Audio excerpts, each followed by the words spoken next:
setia, solusi empati tegas, inovasi andal. Setia, solusi empati tegas, inovasi andal. Pelayanan publik yang prima bagi Jakarta. Komitmen amanah, dedikasi sepenuh hati.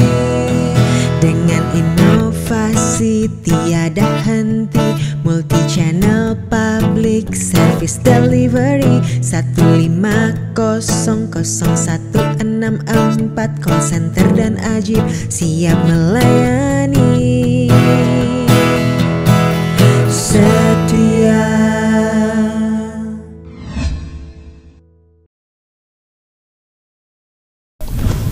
Baik, luar biasa, Cak. Lalu saya ingin bertanya terkait dengan hal yang lain lagi nih, terkait dengan self love juga begitu ya. Ini kan kita juga kadang-kadang begitu ya, kita juga suka mengkritik diri sendiri begitu ya. Lalu bagaimana nih, Cak, cara mengatasi kritik kepada diri sendiri yang begitu berlebihan? Tentunya ini kan juga berbahaya ya buat diri kita begitu ya. Gimana nih, Cak, caranya? Ada tips dan trik khususnya nggak? Aku rasa ini pertanyaan yang bagus dan sangat relatable buat banyak orang ya, karena banyak orang yang ngerasa untuk memotivasi diri sendiri kita harus mengkritik diri sendiri. Dan sebetulnya rahasianya adalah ada dua cara untuk memotivasi seseorang agar menjadi lebih baik. Kita bisa mengendalikan pikiran kita, kita bisa mengendalikan apa yang kita lakukan. Kemudian kita bagaimana bereaksi terhadap suatu peristiwa, itu yang bisa kita kendalikan. Tapi di luar itu omongan orang lain yang julid-julid. Kemudian itu bukan suatu yang sehat ya buat ya, mental itu ya. nggak bisa kita hindari gitu ya kan, nggak bisa kita kendalikan. Nah, yang kita kendalikan adalah meningkatkan otonomi tadi. Gimana reaksi kita ketika mendapat orang yang julid. Boleh sedih, tapi resiliensi kembali untuk pulihnya itu juga kita latih untuk cepat. Inovasi Anda, solusi empati tegas, inovasi Anda, solusi empati tegas, inovasi Anda, solusi empati tegas, inovasi Anda, solusi empati tegas, inovasi Anda. Ya, you matter, kamu penting, kamu berarti. Kegiatan ini merupakan kegiatan yang rencananya akan kami lakukan sekali dalam setahun dalam bentuk webinar dan pentas seni bertema kesehatan mental sebagai tonggak peringatan bagi semua orang betapa pentingnya diri kita. Isu kesehatan mental yang akan dibawakan oleh 5 pemateri dalam webinar kali ini terangkum dalam 4 poin, yaitu tentang yang pertama tentang self-awareness yang menyadarkan betapa pentingnya kita untuk mengenal diri kita. Yang kedua kita akan bahas tentang self-love, tentang bagaimana cinta diri akan mempercepat pemulihan mental dan membangun resilien serta kesejahteraan. Yang ketiga adalah tentang self-acceptance, di mana dengan self-acceptance akan mengingatkan kita untuk boleh menerima diri dengan segala kekurangan untuk menciptakan kesehatan mental yang positif. Dan yang keempat adalah dukungan komunitas yang diperlukan untuk menyampaikan pesan cinta dan penerimaan diri dalam kesehatan mental. Selamat mengikuti webinar yang luar biasa ini. You matter no matter what. Terima kasih. Kesehatan mental adalah kunci produktivitas dan kebahagiaan di tempat kerja. Di Hari Kesehatan Mental Sedunia tahun 2024 ini, mari kita fokus pada pentingnya menciptakan lingkungan kerja yang mendukung kesehatan mental bagi semua. Tempat kerja yang sehat jiwa adalah tempat di mana setiap individu merasa didengar, dihargai, dan didukung. Saatnya kita semua berperan dalam mengurangi stres, menghilangkan stigma, dan membangun budaya kerja yang peduli terhadap kesehatan mental. Dinas Kesehatan Provinsi DKI Jakarta mengajak kita semua menciptakan tempat kerja yang sehat mental, peduli, dan produktif. Karena kesehatan mental adalah investasi terbaik bagi masa depan kita semuanya.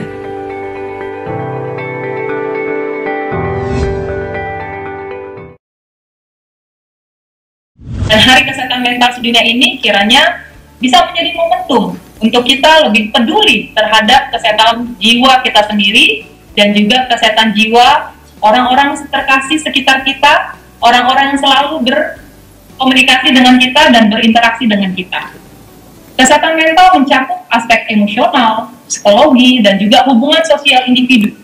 Semua aspek ini mempengaruhi cara berpikir, membuat keputusan, serta bagaimana seseorang bertindak untuk kehidupannya sehari-hari. Pemerintah Provinsi DKI Jakarta memandang kesehatan mental merupakan hak asasi yang mendasar bagi setiap orang, tanpa terkecuali.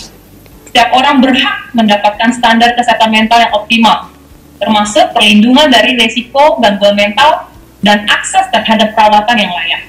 Seperti kita ketahui, dengan lahirnya Undang-Undang Nomor 2 Tahun 2024 tentang Daerah Khusus Ibu Kota Jakarta, saat ini merupakan masa transisi ibu kota berpindah ke IKN. Nah, Jakarta bersiap menjadi kota global dan menjadi kota pusat ekonomi dan bisnis.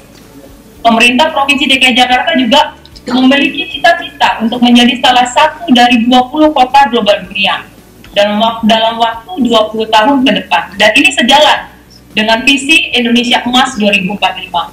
Maka, selain fokus pada pembangunan infrastruktur dan ekonomi yang berkelanjutan, Jakarta juga berupaya menciptakan lingkungan yang mendukung kesehatan mental masyarakatnya, mendukung kesehatan mental warganya, melalui berbagai program, seperti kami sudah menghadirkan psikolog di 25 puskesmas, yang saat ini telah memiliki tenaga psikolog. Karena dengan mental yang sehat, masyarakat akan lebih termotivasi untuk berkontribusi secara aktif dan mampu mendorong kemajuan dan kesejahteraan kota ini secara keseluruhan. Mari kita sama-sama berkomitmen untuk menjadikan ruang kehidupan sekeliling kita menjadi ruang yang nyaman, ruang yang aman, dan mendukung sehingga setiap individu dapat berkembang secara mental dan emosional.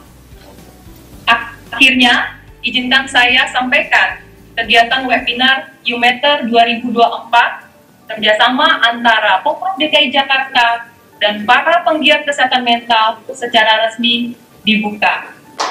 Semoga webinar ini memberikan manfaat besar bagi masyarakat Kota Jakarta.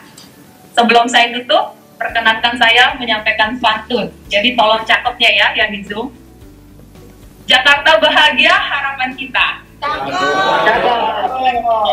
Kesehatan mental jangan terlupa. Asal jiwa dan raga tetap bahagia.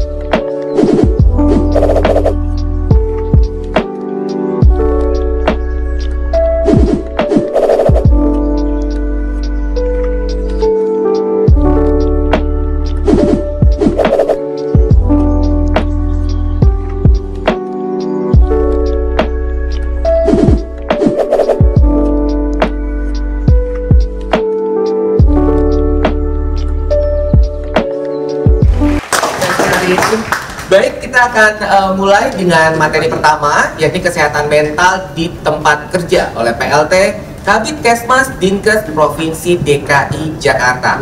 Tentunya pertanyaannya adalah bagaimana cara menciptakan lingkungan kerja yang aman dan nyaman sehingga tidak ada lagi stigma dan diskriminasi terkait kesehatan mental. Silakan, Bu Budi. Iya, terima kasih Mas Rinaldi. Nah, kalau kita melihat juga dari Undang-Undang Kesehatan Nomor 17 Tahun 2023 dikatakan bahwa kesehatan mental itu, kesehatan jiwa itu adalah di mana kondisi seseorang yang dapat berkembang secara fisik, mental, spiritual, dan sosial sehingga individu tersebut menyadari kemampuan sendiri, dapat mengatasi tekanan dan dapat bekerja secara produktif dan mampu memberikan kontribusi terhadap komunitasnya. Jadi kalau kembali lagi kenapa harus kesehatan pekerja ya, mental pekerja, karena 60% populasi di dunia itu adalah pekerja. Kalau di Indonesia mungkin jauh lebih besar ya, 70% menurut data ILO. Kemudian kita melihat juga dari data SKI bahwa di usia 20 sampai 37 tahun, kemudian di usia 40 sampai 59 tahun, itu masalah kesehatan terbesar pada kelompok tersebut adalah gangguan kesehatan mental. Ya, ranking kedua dan kelima. Oleh sebab itu merupakan sebuah upaya yang strategis bila kita memprioritaskan masalah kesehatan mental di tempat kerja. Yang pertama adalah kita harus secara terbuka membicarakan masalah ini, seperti sekarang nih Mas Rinaldi, kita ada berapa ya di di webinar, kemudian di Zoom ini. Oh iya betul, di Zoom, di YouTube ini pasti banyak. Jadi kita harus mulai membiasakan bahwa masalah kesehatan mental ini adalah hal yang biasa seperti kesehatan fisik pada umumnya. Kalau kita ngeluh, misalnya kita ngeluh pilek, kok nggak beban ya gitu ya. Kemudian bahkan mengeluh misalnya penyakit jantung pun biasa saja tanpa stigma. Tapi ketika kita ngeluh, kayaknya saya sedih terus, itu ada stigma sebetulnya beberapa kita dapatkan ya. Nah, itulah yang harus kita mulai terbuka membicarakan. Nah, yang kedua adalah si pekerja itu sendiri, karena stres itu muncul gangguan mental itu muncul secara sederhana. Kita bayangkan bahwa ada kerentanan ditambah stres atau tekanan sehingga sama dengan atau menjadikan gangguan mental. Dokter Puji, ini saya tertarik nih terkait dengan bagaimana Dokter Puji menganalogikan bahwa kesehatan mental itu sebenarnya harus kita perhatikan sama seperti dengan kesehatan fisik pada umumnya juga harus diperhatikan. Lalu hal yang ingin saya tanyakan nih Dokter Puji, kalau kita kesehatan fisik itu kan kita makan makanan yang 4 sehat 5 sempurna gitu ya, artinya makanan yang bukan hanya mengenyangkan begitu ya para peserta hari ini, tapi juga kita juga harus memakan sesuatu yang menyehatkan. Lalu kalau untuk jiwa, untuk terkait dengan kesehatan mental begitu ya, apa nih makanannya nih untuk kesehatan mental itu, Dokter Puji? Terima kasih Mas Rinaldi. Sebenarnya sama aja sih, kalau jiwanya sehat atau fisiknya sehat, insya Allah jiwanya sehat. Begitu juga saling mempengaruhi. Nggak bisa, manusia itu kan terdiri dari dua ya, mental dan fisik gitu. Jadi kalau memang kita memperhatikan masalah fisik seperti makanan sehat, kemudian olahraga teratur, kemudian hal lain, ngecek juga untuk kelainan fisik seperti cek gula darah teratur. Begitu juga dengan mental. Kita mesti juga menjaga kesehatan mental kita. Ya, kesehatan mental tadi itu yang tadi. Kalau gangguan kan terutama karena ada stres tadi, kemudian ada kerentanan. Jadi itu timbul matematikanya kayak gitu. Nah, jadi kalau misalnya kita lihat, apa yang kita lihat, misalnya gangguan stresnya yang lebih tinggi, kita kerentanannya oke aja, stresnya yang tinggi. Stres itu kita nggak bisa hindari ya. Kita buatlah sebuah circle mana yang bisa kita kelola atau di dalam kendali kita dan di luar kendali kita. Kalau di dalam kendali kita kan kita bisa mengendalikan pikiran kita. Kita bisa mengendalikan apa yang kita lakukan. Kemudian kita bagaimana bereaksi terhadap suatu peristiwa, itu yang bisa kita kendalikan. Tapi di luar itu omongan orang lain yang julid-julid, kemudian apalagi itu bukan sesuatu yang sehat ya buat ya, mental, itu nggak bisa kita hindari gitu ya kan, nggak bisa kita kendalikan. Nah, yang kita kendalikan adalah meningkatkan otonomi tadi. Gimana reaksi kita ketika mendapat orang yang julid. Boleh sedih, tapi resiliensi kembali untuk pulihnya itu juga kita latih untuk cepat gitu. Jadi seperti itu sih, sebenarnya sama aja. Baik, terima kasih Dokter Puji, begitu komprehensif. Mungkin selanjutnya tentunya pertanyaannya adalah seperti apa nih langkah konkret yang bisa diambil oleh masyarakat untuk mematahkan stigma terhadap teman-teman disabilitas psikososial dalam kehidupan sehari-hari. Kita akan menemukan jawabannya dalam materi kedua, yakni mematahkan stigma disabilitas psikososial oleh Mas Agus Hasan Hidayat dari Remisi Foundation. Silakan Mas Agus. Ya, terima kasih Mas Aldi. Mudah-mudahan suaranya kedengeran ya. Kalau kita bicara stigma tuh ini perjalanan panjang ya. Kita dari mungkin 10 tahun yang lalu kita bicara stigma, sampai sekarang kita juga bicara stigma gitu. Nah, ini sebenarnya stigma nih seakan seperti tantangan yang kayaknya nggak berujung selesai gitu. Padahal di Undang-Undang Kesehatan Mental dulu di 2014 udah ada tuh promotif preventif ya. Dari promotifnya seperti apa, dan undang-undang itu juga sudah dilebur menjadi undang-undang kesehatan. Dan juga ada lagi tuh promotif preventif, dan nanti akan ada turunan ke peraturan pemerintah dan ke peraturan Menteri Kesehatannya yang lebih teknis gitu. Cuman sebenarnya yang saya mau highlight adalah ada beberapa permasalahan mengenai stigma ini. Kalau misalkan kita berbicara tentang orang dengan permasalahan mental atau orang dengan gangguan jiwa, itu yang tertuang di dalam undang-undang, ada istilah ODGJ atau orang dengan gangguan jiwa. Biasanya stigmanya itu adalah orang yang tidak bisa, orang yang tidak bisa berkarya, incapable, less than human, lebih rendah daripada manusia, nggak bisa apa-apa, dia berbahaya. Terus udah gitu dia bergantung kepada orang lain dan seakan-akan tanda kutip menjadi sampah untuk keluarganya. Ini stigma ya, stigma Ini yang beredar di masyarakat saat ini begitu ya. Kita bisa lihat bahwa stigma ini munculnya dari mana? Apakah dia sebenarnya memang udah ada dari dulu, atau kalau kita memang kan kita udah dengar stigma ini dari dulu ada ya. Kalau kita lihat tarik akar stigmanya ini ada di mana, datangnya dari mana? Sebenarnya kan dari kultur, dari norma yang ada, dari pembuat kebijakan, bagaimana media-media mempotret orang dengan disabilitas mental psikososial atau ODGJ itu kira-kira ada yang kurang tepat. Baik, ini menarik sekali ya teman-teman. Artinya saya ingin mendalami lebih dalam nih Mas Agus. Lalu lingkungan ideal yang seperti apa begitu yang harus dibangun misalnya dalam lingkungan pekerjaan begitu, agar lingkungan pekerjaan kita begitu atau lingkungan organisasi kita ini benar-benar bisa ramah disabilitas psikososial. Seperti apa nih kondisi ideal yang mungkin bisa kita sama-sama bangun saat ini, Mas Agus? Iya, jadi sebenarnya untuk bagaimana mengikut sertakan, kita kan mencoba tadi ya shifting supaya semua di dalam komunitas itu lebih inklusi lagi, termasuk untuk orang dengan permasalahan mental gitu. Jadi bagaimana kalau tadi Bu Dr. Puji berbicara soal bagaimana peran lingkungan yang mendukung dalam sektor tenaga kerjaan, itu penting juga untuk nanti bagaimana proses rekrutmen orang dengan permasalahan mental tertentu atau orang dengan gangguan jiwa atau orang dengan disabilitas mental apapun namanya, itu tidak boleh ada diskriminasi karena itu bertentangan dengan hak asasi manusia dasar.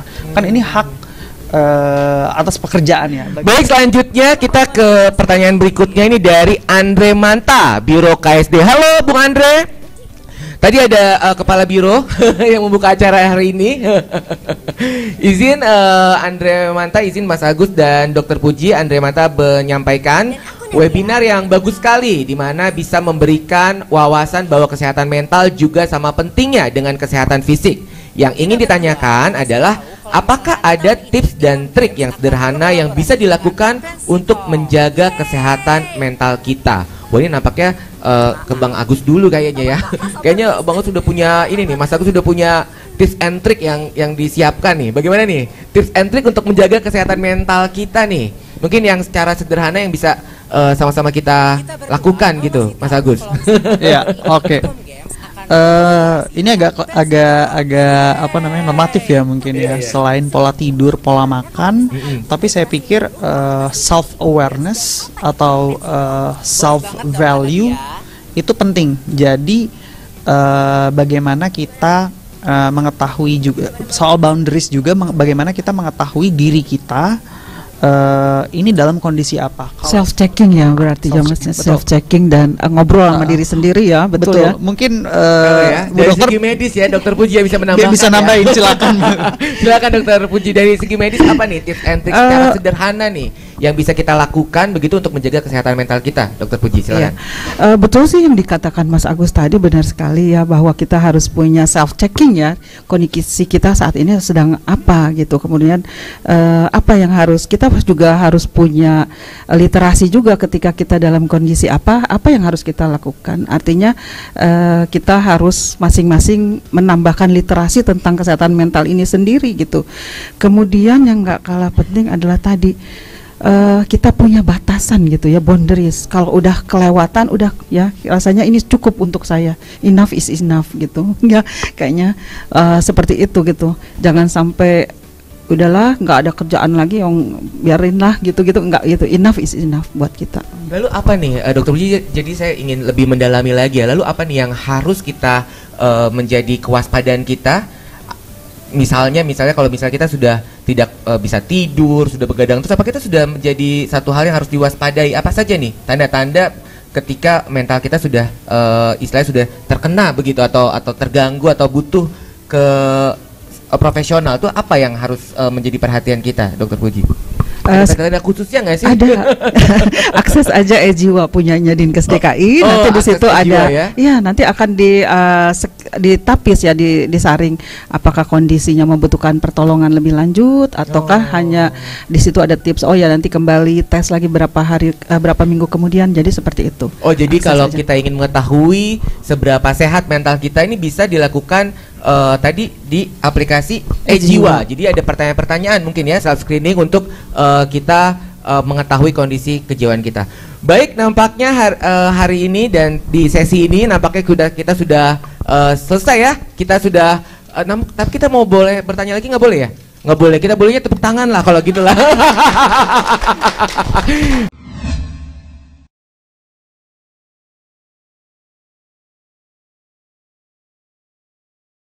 Baik, kita sudah memasuki sesi kedua. Boleh dong kita beri tepuk tangan yang meriah malam hari ini. Semakin bersemangat ya. Baik, untuk sesi kedua ini sudah bergabung melalui aplikasi Zoom Meetings narasumber berikutnya, yakni Andriani Marsyanda dari Empower. Assalamualaikum Caca. Waalaikumsalam. Halo, apa kabar? Halo Caca. Wah, nampaknya di situ terang ya, di sini gelap ya. Di sini gelap, baru jam 6 pagi. Oh, baru jam 6 pagi. Oh, pakai lampu ya. Di sini kita jam setengah 9 malam nih, Caca nih. Iya, di sini jam 6 pagi, matahari belum terbit, masih dingin.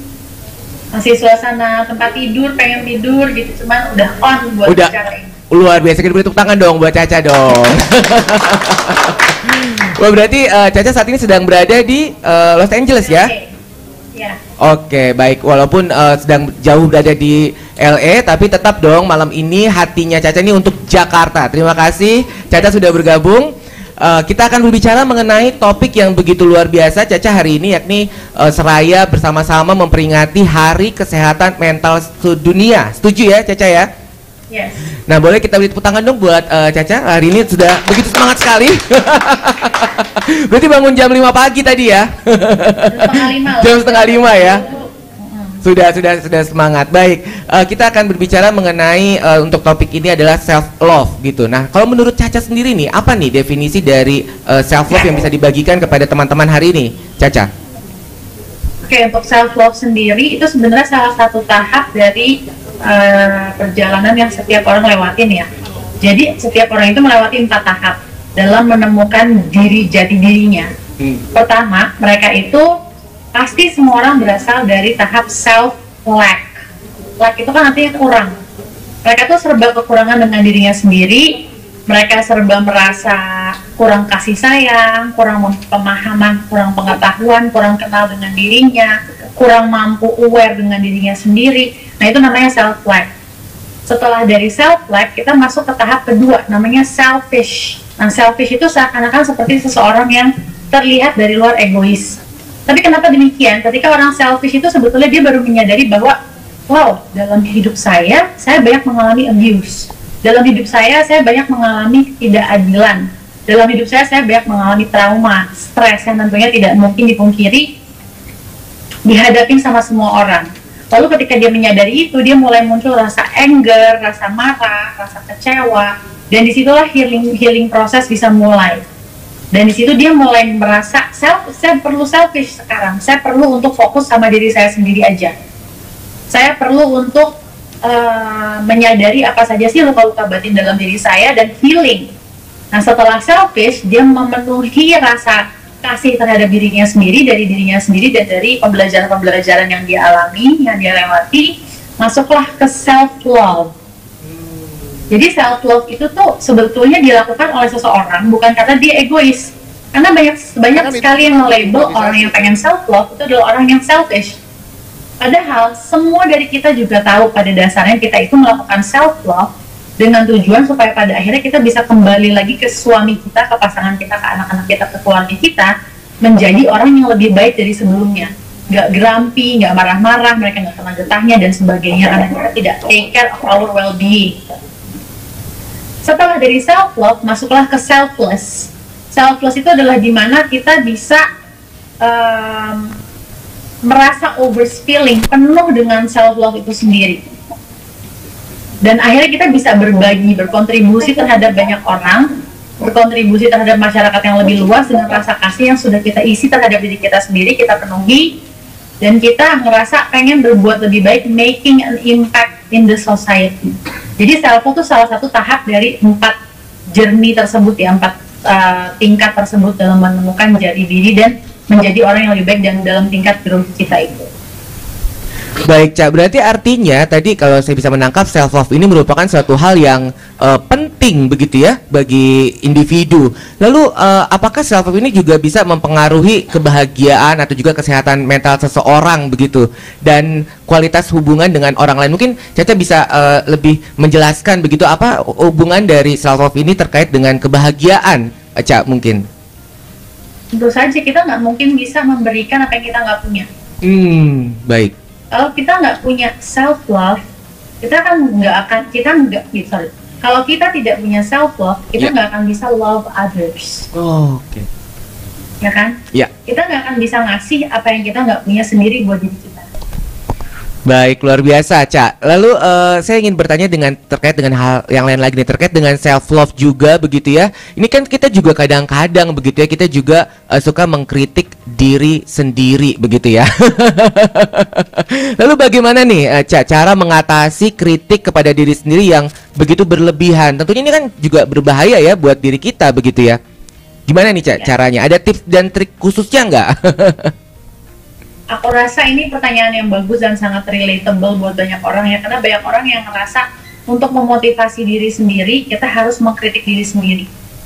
Dan sebetulnya rahasianya adalah ada 2 cara untuk memotivasi seseorang agar menjadi lebih baik. Yang pertama dengan di push down dengan cara mengkritik, atau di lift up, dimotivasi, dibangun, diapresiasi, di-acknowledge kelebihannya, strengths-nya, kekuatan. Nah, jadi kita kalau ingat dengan konsep itu, sebenarnya 2 power tersebut sama besarnya, hasilnya tuh sama-sama impactful. Tapi kita karena terbiasa dari kultur, dari turun-temurun dalam keluarga kita, dari lingkungan kita sekitar, kita melihat bahwa, wah kalau gue tidak mengkritik diri gue sendiri, gue nggak mau improve tandanya. Tapi tidak, kalau kita dengan pakai cara seperti memberi apresiasi ke diri sendiri, hari ini tulis deh 5 hal per hari, apa-apa aja hal yang gue lakukan dengan baik hari ini, 5 hal yang gue apresiasi dari diri gue hari ini. Per hari kita tulis itu bentuk membangun diri sendiri, memotivasi diri sendiri untuk maju lebih baik dengan cara uplifting diri sendiri. Jadi untuk mengkritik tuh boleh, tapi hanya sampai certain point aja gitu, hanya sampai titik tertentu di mana itu masih sehat buat diri kita sendiri. Kalau kita sampai jadinya lumpuh, karena saya sebutnya analisis paralisis loh. Jadi kita sampai lumpuh untuk mengambil action, untuk mengambil keputusan dan nggak bisa berbuat apa-apa saking kita kebanyakan mikir, overthinking dan sebagainya. Itu udah nggak sehat lagi buat kita dan kita jadi nggak bisa becoming a doer, seseorang yang melakukan. Karena kita udah punya banyak ketakutan karena kritik-kritik tadi itu di kepala kita. Baik, Caca semakin menarik, saya jadi semakin ingin curhat. Nampaknya kita boleh tepuk tangan lah buat Caca ya.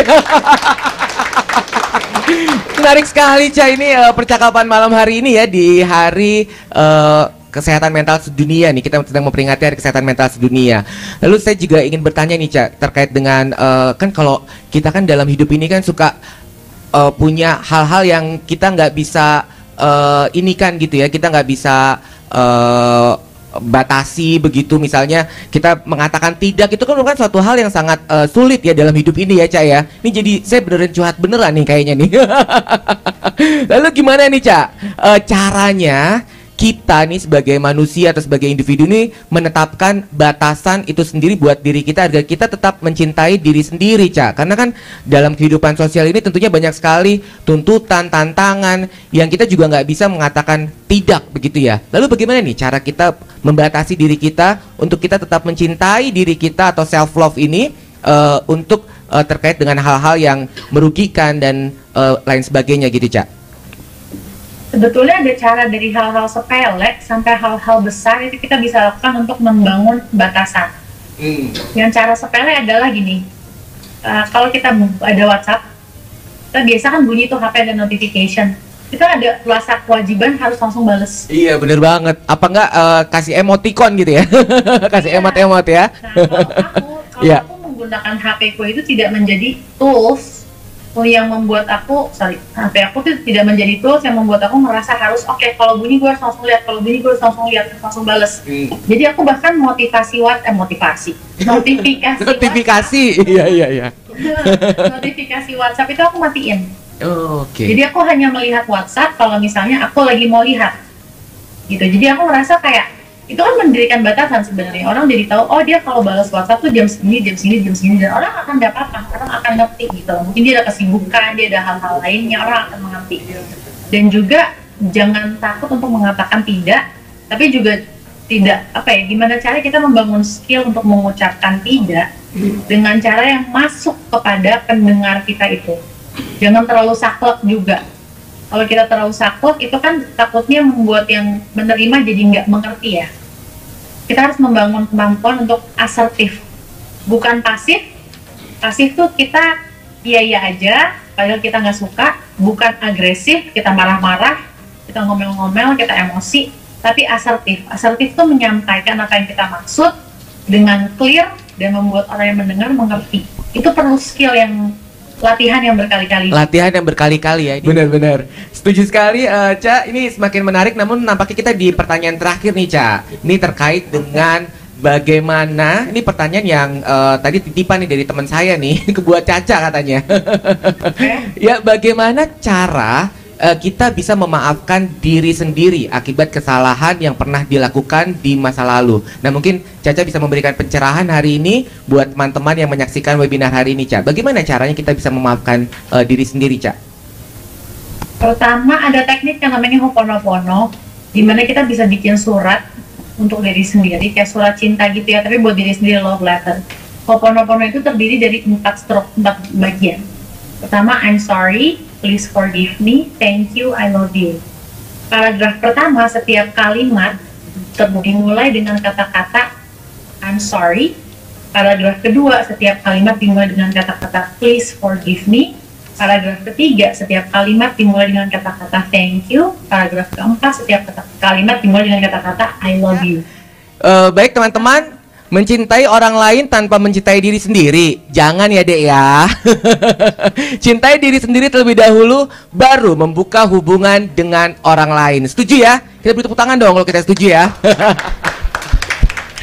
Baik teman-teman, Bapak Ibu tamu undangan dan juga peserta webinar hari ini, selain hadir di webinar hari ini, Marsyanda juga akan hadir offline di acara You Matter 2024 dalam panggung seni yang akan dihadiahkan pada hari Jumat tanggal 8 November 2024 pukul 5 sore sampai dengan selesai di Taman Literasi Marta Tiahau Blok M.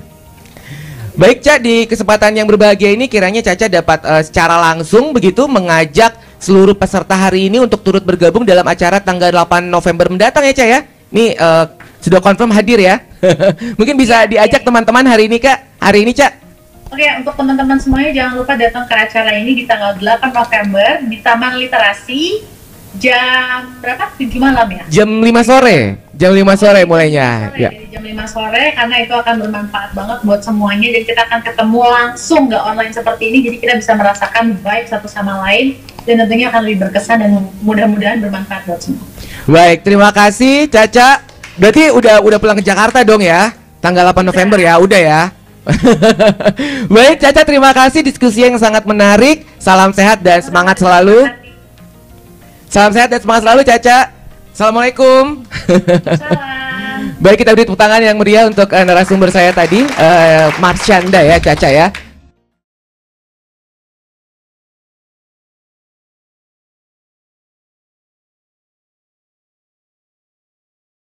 Baik, kita sudah masuk ke sesi berikutnya yang tentunya kita hari ini juga terus bersemangat. Boleh dong kita kasih tepuk tangan untuk semangat kita hari ini yang masih terus menyala ya. Terima kasih dan telah hadir dari Devote to Love, Mas Panji Pamungkas. Assalamualaikum Ya, Mas Panji. Waalaikumsalam, terima kasih. Hari ini kabar baik ya Mas Panji? Oh ya? baik-baik, sehat, terima Tadi kasih. mengikuti dari sesi awal lalu Ya. sesi kedua bagaimana nih? Luar biasa, Luar biasa ya. Ya, Menarik ya. Sangat menarik. Nah, tampaknya Mas Panji juga hari ini juga katanya akan memberikan kabar yang begitu membahagiakan juga nih. Tidak kalah dari sesi Yes. pertama dan sesi kedua tadi begitu ya. Yang terkait dengan memperkenalkan Divine AI Agent ya. Ya. Sebuah platform AI berbasis kesehatan mental. Wah, ini tentunya saya sangat penasaran dan teman-teman sangat penasaran nih. Mungkin Mas Panji bisa langsung memperkenalkan. Silakan Mas Panji. Kita Oke. tepuk tangan dulu dong buat Mas Panji. Silakan Mas. Jadi kita dari sebuah keprihatinan yang sama ya, sebetulnya kita sama-sama peduli dan kita akan memberikan support tanpa keribetan. Kalau zaman sekarang kan anak-anak muda kadang Maunya yang udah simple mulai ya? maunya yang simple, Sederhana sangat gitu ya. sederhana. Bahkan kalau bisa nggak perlu install aplikasi seperti itu. Jadi bagaimana kita bisa memberikan dampak dengan kesederhanaan itu. Jadi Devin AI ini dia tidak perlu install aplikasi, kita tinggal saat kita tahu nomor AI ini, nomor Devin atau Telegramnya, dia sesimpel chat dengan teman. Jadi uniknya dia telah ditanamkan algoritma tentang kesehatan mental.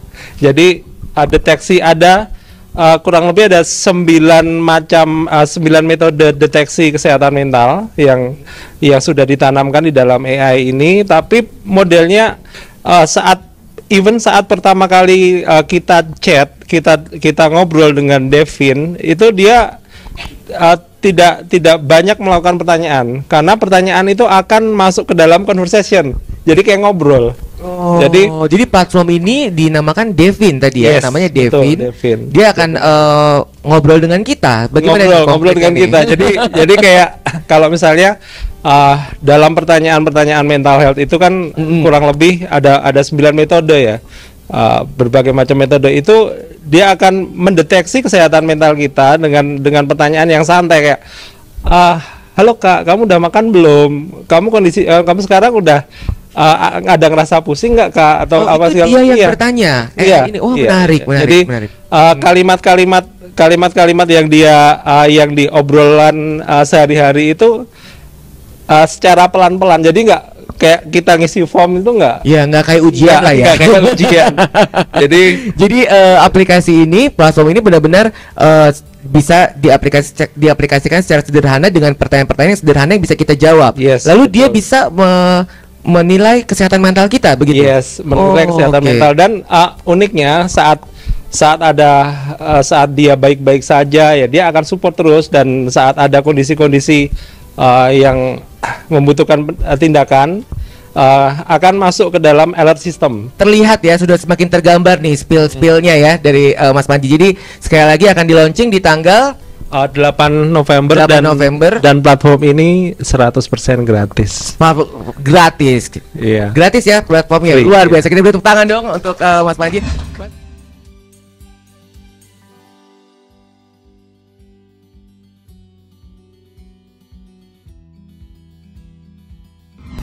Saya Made Teddy Artiana, saya founder Indonesia Bernafas. Jadi saya mungkin cerita sedikit dulu bahwa Indonesia Bernafas ini lahir ketika puncak pandemi COVID terjadi di Indonesia. Jadi pada saat itu kita semua tahu ketakutan, kecemasan, keputusasaan menghantui negeri ini. Nah, ketika itu saya berpikir kita memerlukan pendekatan yang lain di samping pendekatan yang sudah ada tentunya. Nah, pendekatan yang lain ini harus efektif tapi juga alamiah dan menyatukan kita sebagai suatu bangsa. Nah, ketika itu saya berpikir tentang art terapi. Jadi art terapi mengajak seseorang keluar dari persembunyiannya, kemudian bersosialisasi dengan aktif, bergerak, berkesenian, berbudaya, atau dalam istilah kami mengolah raga mereka, olah rasa, dan olah irama. Saya Kusuma Dewi, di Indonesia Bernafas saya konsultan therapeutic writing. Apa itu therapeutic writing atau terapi menulis? Therapeutic writing adalah di mana kita menggunakan menulis untuk menjaga kesehatan mental kita. Ada berbagai macam therapeutic writing, jadi ada berbagai jenis gitu ya. Ada journaling yang harian bisa kita lakukan, atau ada gratitude journaling, yaitu jurnal syukur. Kemudian ada expressive writing. Expressive writing ini adalah penulisan bebas, jadi kita bebas menuliskan seluruh perasaan emosi kita tanpa harus ditentukan dengan gaya bahasa atau tata bahasa. Bapak, Ibu, kakak-kakak, dan adik-adik semua, salam kenal, saya Sendang Wangi. Saya konsultan pengembangan SDM dan terapi tari dengan latar belakang saya psikologi. Tari sendiri itu menurut banyak sekali riset itu memiliki banyak manfaat ya. Tapi saya akan share sedikit di sini beberapa. Yang pertama, manfaat olahraga, atau kita bilang wirogo ya. Kalau tari kan pasti gerakannya ada gerakan gini ya. Ini kan kayak apa ya? Squat ya. Nah, kalau tari Bali begini. Ini apa nggak kenceng ya? Jadi memang tari itu olahraga melatih keseimbangan, mengencangkan otot-otot. Itu namanya wirogo. Nah, kemudian tari itu juga melatih kita melatih regulasi emosi, atau dalam aspek tari itu namanya wiroso, olah roso. Regulasi emosi itu Bapak Ibu itu sangat bermanfaat untuk kita bisa kontrol emosi. Nah, kemudian ada juga tadi ya, menari itu bergerak sesuai dengan irama. Jadi menari itu ada olah irama, atau kita sebut wiromo. Di sini irama itu sangat penting membantu kita untuk meningkatkan persepsi auditori kita, sehingga kita memperlancar komunikasi kita. Kita jadi bisa mempersepsi bunyi dengan lebih baik. Kita coba mindfulness, saya hitung 1, 2, 1, 2, kita bergantian antara gerakan seperti ini, jadi ketemu jari tengah dengan jempol, dan gerakan seperti ini. Kalau Jawa biasanya rapet, kalau Bali biasanya agak gini ya. Nah, kita bergantian, hitungan 1, 2, 1, 2, gantian tangan kanan, gantian gerakannya begini. Jadi tangan yang membentuk bulat, jadi jarinya berdiri semua. Tangan yang berdiri, jarinya jadi bulat. Bisa ya? Kita coba.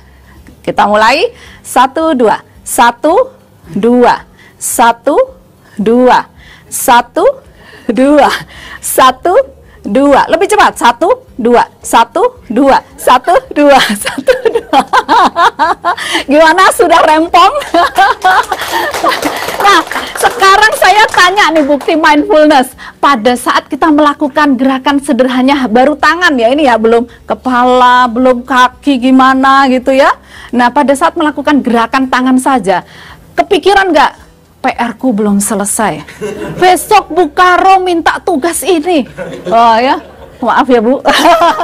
Ya kan? pasti nggak kepikiran. Itu yang namanya mindfulness, fokus pada momen saat ini. Baik, luar biasa Billy Teddy dan teman-teman dari Indonesia Bernafas. Kita beri tepuk tangan. Luar biasa sekali. Ini sangat menginspirasi dan juga membuat kita hari ini sangat bahagia begitu ya untuk menutup acara kita pada malam hari ini. Kami berterima kasih sebesar-besarnya kepada para narasumber yang begitu luar biasa dan hebat-hebat tentunya, yang telah berbagi ilmu dan wawasan yang sangat berharga. Boleh dong kita kasih tepuk tangan untuk para narasumber kita hari ini, luar biasa. Dan tentunya juga terima kasih serta apresiasi yang mendalam kami sampaikan untuk Anda, seluruh peserta yang sudah meluangkan waktu untuk bergabung dan aktif berpartisipasi sepanjang webinar ini. Kesehatan mental Anda penting dan tidak ada yang lebih berharga dari menjaga diri kita sendiri secara fisik maupun mental. Jangan ragu untuk mencari bantuan saat membutuhkannya dan teruslah menjadi pendukung bagi sesama. Kamu penting, kamu berarti, you matter. Kita beri tepuk tangan sekali lagi. Baik, semoga bermanfaat dan sampai jumpa. Wassalamualaikum warahmatullahi wabarakatuh.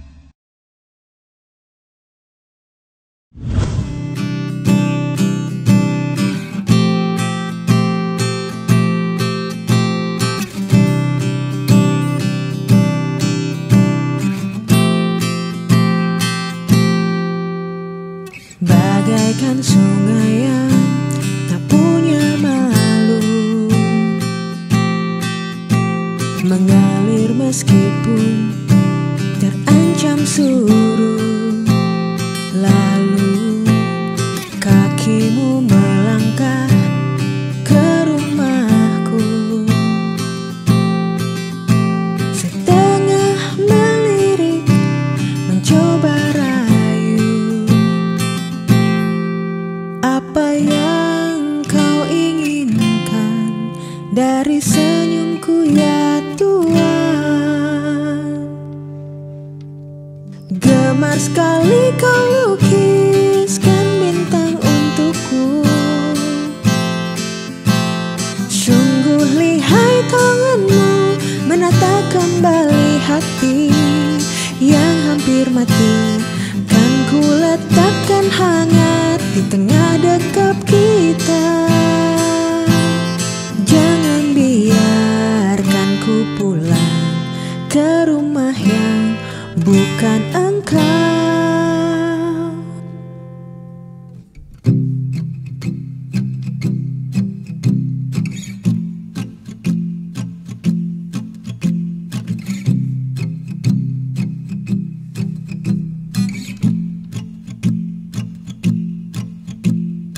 Bicarakan tentang seisi dunia,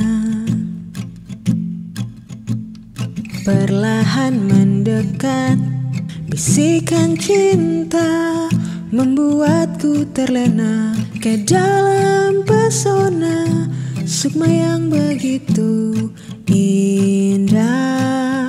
Apa yang kau inginkan dari senyumku ya Tuhan. Gemar sekali kau lukiskan bintang untukku, sungguh lihai tanganmu menata kembali hati yang hampir mati. Kan ku letakkan hangat di tengah dekap kita. Jangan biarkan